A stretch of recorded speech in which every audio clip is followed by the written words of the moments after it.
Shh, silencio.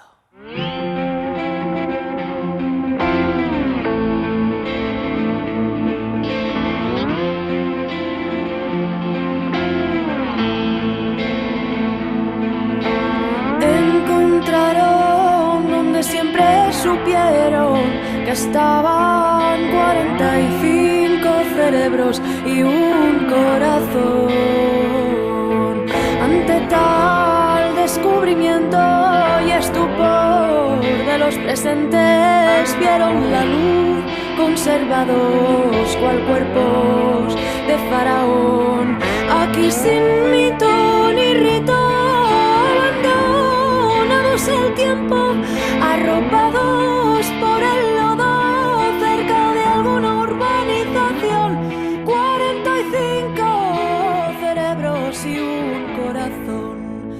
Sí.